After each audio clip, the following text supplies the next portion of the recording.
अस्सलाम वालेकुम फ्रेंड, आपका दोस्त सज्जाद चौधरी। कैसे हैं आप? ठीक हैं, खैरियत से हैं? लॉ की एक और वीडियो लेके आपकी खिदमत में हाज़िर हूँ।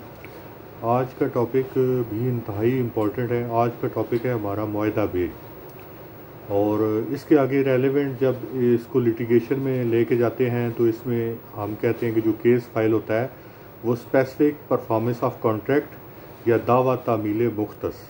ठीक है, तो इस टॉपिक पे जो है ना आज हम स्टडी करेंगे। इस टॉपिक पे स्टडी करने से पहले मैं थोड़ी सी हिस्ट्री आपको बताना चाहूँगा कि ये एक्चुअली होता क्या है और मुआहदा बे जो है ना वो होता क्या है और इसका आगे कॉन्सिक्वेंसेस क्या होते हैं। Implementation on agreement to sell, यानी कि मुआहदा बे। Is it is safe to buy property ज़मीन on stamp, number 1। Implementation on agreement to sell, agreement on stamp paper. ये सारी चीज़ें, ये सारे क्वेश्चन हैं कि जो इस लेक्चर में डिस्कस किए जाएंगे। अच्छा, सबसे पहले इसका मैं ये बताना चाहूँगा कि फॉर एग्जांपल आप कोई भी प्रॉपर्टी लेते हैं, ठीक है। आपने फ़र्ज़ किया 50 लाख की प्रॉपर्टी ली, और 50 लाख की प्रॉपर्टी ली और आपने कहा कि ठीक है जी 10 लाख में पे करता हूँ, 40 लाख में बाद में पे करूँगा। 2 महीने का आप टाइम ले लेते हैं, ठीक है, और उसमें मीन के वो मुआहदा बे आप तहरीर कर लेते हैं।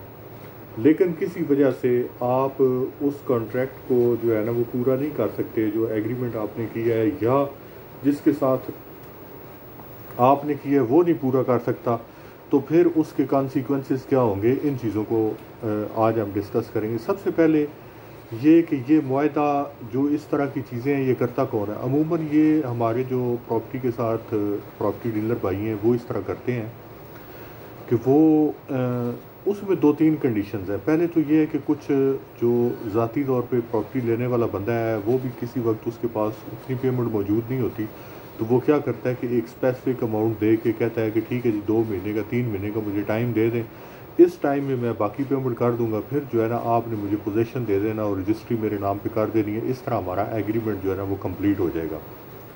तो ये तो एक मतलब कि नॉर्मल जो एक बायर और सेलर के दरमियान होता है। लेकिन नॉर्मली प्रॉपर्टी वाले क्या करते हैं, प्रॉपर्टी वाले आजकल जो ट्रेंड है, एक प्लाट है 1 करोड़ का, तो ठीक है जी 20 लाख उसके उस वक्ती तौर पे करके तो वो 2 महीने के एग्रीमेंट पे वो 1 करोड़ वाला प्लाट जो है ना वो उठा लेते हैं। फिर बीच में कोशिश लगे रहते हैं कि वो प्लाट सेल हो जाए 1 करोड़ 20 लाख का, 10 लाख का ऊपर, तो फिर मीन वाइल वो जब सेल हो जाता है तो फिर वो एग्रीमेंट इस तरह वो कंप्लीट कर लेते हैं। उनका मकसद उसमें 2-3 चीज़ें होती हैं। एक तो उनका मकसद ये होगा कि हमारी जो प्रिंसिपल अमाउंट है, जो बेसिक अमाउंट है, वो ज़्यादा प्लाज ना हो और थोड़ी अमाउंट लगा के हम एक बड़ी डील कर लें। एक तो उनका ये मकसद होता है। दूसरा मकसद ये होता है कि जो प्रॉपर्टी के साथ लिंक लोग हैं वो रजिस्ट्री इंतकाल वाले मामलात में नहीं पड़ते, क्योंकि रजिस्ट्री की फ़ीस देनी पड़ती है। तो वो ये कहते हैं कि ठीक है एक मुआहदा बे कर दिया जाए जिसमें ये सारी चीज़ें हो जाएं, हमारे थोड़े पैसे लगें, हमें टैक्स वगैरह भी कुछ ना देना पड़े, और आगे जो है ना हमें इसमें प्रॉफिट भी हो जाए। तो बेसिकली ये जो प्रॉपर्टी के साथ लेन देन करने वाले लोग हैं, ज़्यादातर जो मीन के 60-70% है वो लोग इन चीज़ों में इन्वॉल्व होते हैं। लेकिन जो मेरे भाई प्रॉपर्टी का काम कर रहे हैं और जो मेरे दोस्त, मेरे लॉ स्टूडेंट्स, लॉ ग्रेजुएट्स जो अभी लॉ पढ़ रहे हैं या पढ़ चुके हैं, उनकी गाइडलाइन के लिए ये वीडियो मैंने बनाई है। इसको बहुत गौर से सुने। कौन सा ऐसा तरीक़ाकार आप इख्तियार करेंगे कि ऐसा किस तरीके से मुआहदा बे आप परफॉर्म करेंगे कि आप आने वाले जो टाइम में जो है ना लिटिगेशन और जो एक कोर्ट के मामलात हैं उनसे अपने आप को सेव कर सकें। तो सबसे पहले उसमें कुछ चीज़ें जो है ना वो मैं बिल्कुल बताना ज़रूरी समझता हूँ, ताकि आने वाले टाइम में आपकी उसमें सेफ साइड हो सके। अब वो सेफ साइड करने के लिए जो है ना वो सबसे पहले आप क्या करेंगे, ये चीज़ें मैं आपको बता देता हूँ, ताकि देखिए बाद में कोर्ट में केस चला जाता है जिसको स्पेसिफिक परफॉर्मेंस ऑफ कॉन्ट्रैक्ट के तहत डील किया जाता है, और जिसको दावा तामील मुख्तस भी कहते हैं कि ये जो है ना अब जो मुआहदा बे किया गया था ये पूरा नहीं हुआ, चाहे एक तरफ या दूसरी तरफ से, बायर से या सेलर से, तो पूरा नहीं हुआ, तो अब ये कोर्ट में चला गया। लेकिन अगर कोर्ट में चला भी जाता है तो अगर मेरे बताए हुए असूलों के मुताबिक आप चीज़ें तैयार कर लेते हैं, वो मुआहदा बे तैयार कर लेते हैं, तो मुझे यकीन है कि कोर्ट से फिर आपको रिलीफ मिलेगा। मुझे ये भी यकीन है कि आपकी कोई ऐसी इंटेंशन नहीं थी प्रॉपर्टी लेने के टाइम, या देने के टाइम। लेकिन ऐसे कॉन्सिक्वेंसेस, ऐसे हालात कुदरत की तरफ से बन गए कि आपकी मजबूरी बन गई। उन चीज़ों को मद्देनज़र रखते हुए सबसे पहले आपने करना क्या है, वो चीज़ें मैं आपको बता देता हूँ। ठीक है, अब देखिए, फ़र्ज़ करें आप 20 लाख रुपए, 1 करोड़ की आप प्रॉपर्टी लेते हैं, 20 लाख रुपया उसको मुआहदा बे करने वाले को देते हैं।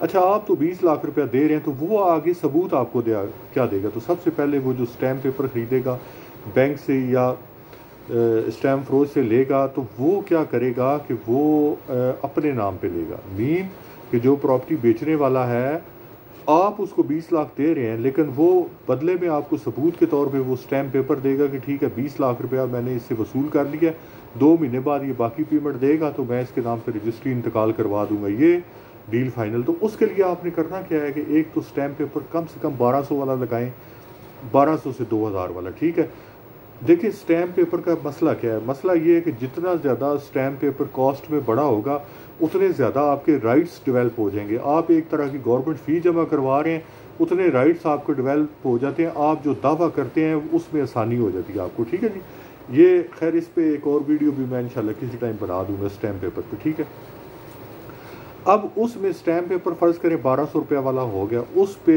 फिर जो है ना मुआहदा बे तहरीर होगा, वो किसी एक्सपर्ट बंदे से, किसी वकील से, ठीक है, वो किसी एक्सपर्ट बंदे से जिसको इस काम का तजर्बा है, उससे वो तहरीर करवाएं। ठीक है, उसमें फिर आप क्या करेंगे कि उसमें जो प्लाट, फ़र्ज़ करें एक प्लाट है या एक मकान का आप सौदा कर रहे हैं, तो उसके सराउंडिंग्स, जैसे रजिस्ट्री में आप हदूदरबा लिखवाते हैं ना कि राइट में कौन है, सामने सड़क है, लेफ़्ट में कौन है, बैक में कौन है, इस तरीके से तरफैन उसमें ऐड करवाएं। उसमें बाकी जो ज़रूरी डिटेल्स हैं, डिस्क्रिप्शंस हैं, वो सारी चीज़ें उसमें ऐड करवाएं, ताकि कोई चीज़ जो भी मुआहदे के बीच में आपके लोगों के दरमियान तय पाया, वो सारा कुछ उसमें मौजूद हो।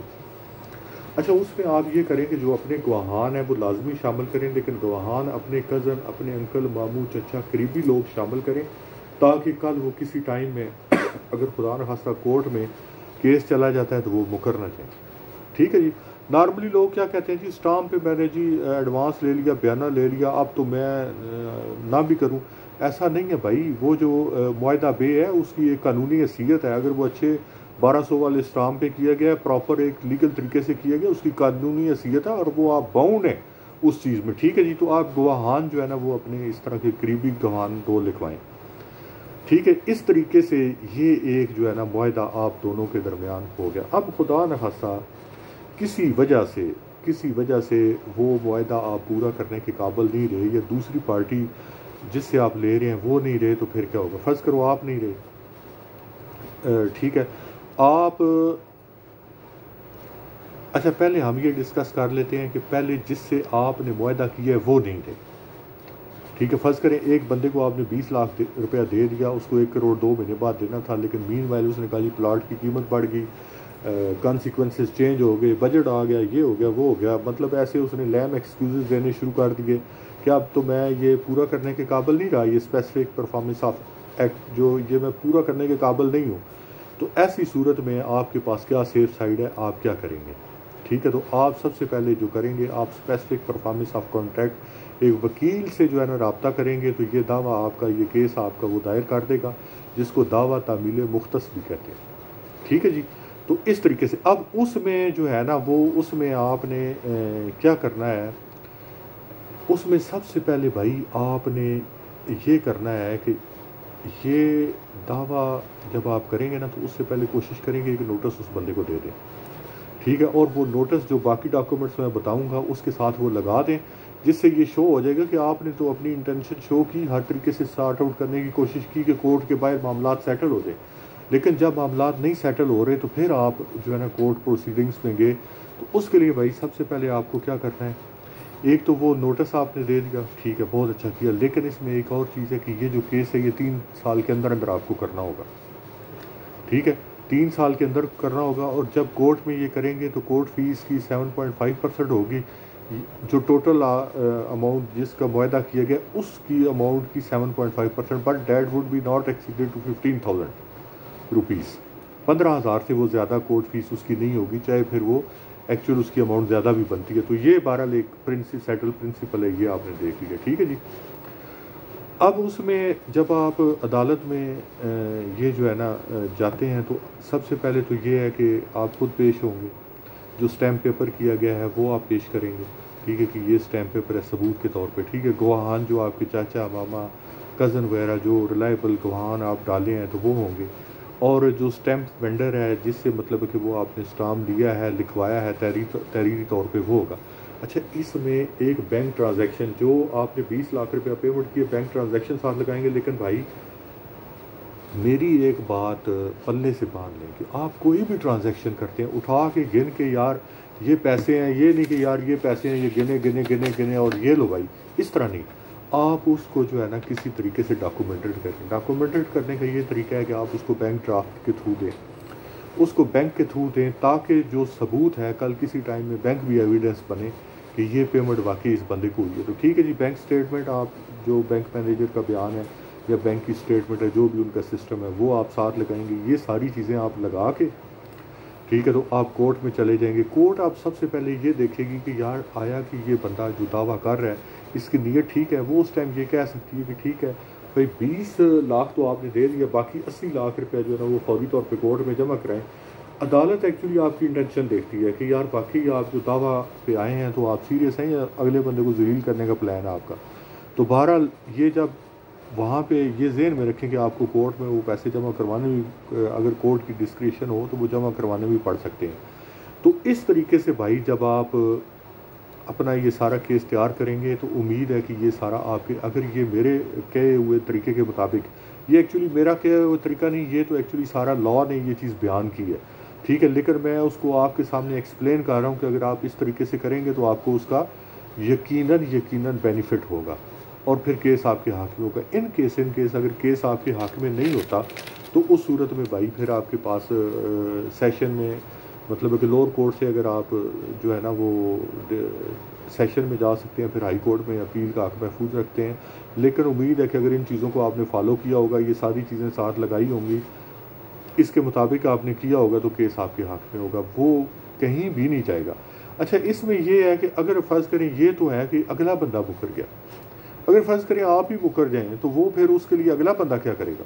अगला बंदा फिर जो है ना स्पेसिफिक परफॉर्मेंस का जो है ना वो करेगा, एक तो ये करेगा और साथ फिर सूट फॉर डैमरेजेस लगाएगा कि यार इस बंदे के इस मुआहदा छोड़ने की वजह से, पूरा ना करने की वजह से मुझे ये नुकसान हुआ, मेरी जगह बदनाम हुई कि पता नहीं इसमें कोई प्रॉब्लम है, या बहरहाल मुझे बहुत सारे नुकसानात हुए जो कि वो उसमें मेंशन करेगा।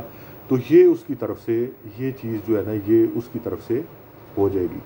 तो ये इस तरीके से ना एक सारा जो सिलसिला है ना ये एक मीन कि ये सारा इस तरीके से परफॉर्म होगा। तो ये चीज़ आप जहन में रखें कि भाई ये जो स्टाम वगैरह है, ये चीज़ें हैं, ये कोई मजाक नहीं है, ये कोई शुगल नहीं है कि आपने ऐसे ही राह जाते जनाब ने ठीक है कर लिया तो ठीक है, हमें कोई पूछेगा नहीं। इन चीज़ों की आगे लीगल ऑब्लिगेशंस हैं और ये जब कोर्ट में चले जाते हैं आपने चीज़ें एक बाकायदा तरीके से की हुई हैं, सारा कुछ पूरा किया हुआ है, तो फिर कोर्ट आपके हक़ में फ़ैसला कर देती है और वो आप ये चीज़ें विन कर देते हैं। बहरहाल वीडियो लंबी हो जाती है लेकिन टॉपिक ही बड़े इस तरह के कानूनी टॉपिक होते हैं कि जिसमें एक्सप्लेनेशन रिक्वायर्ड होती है।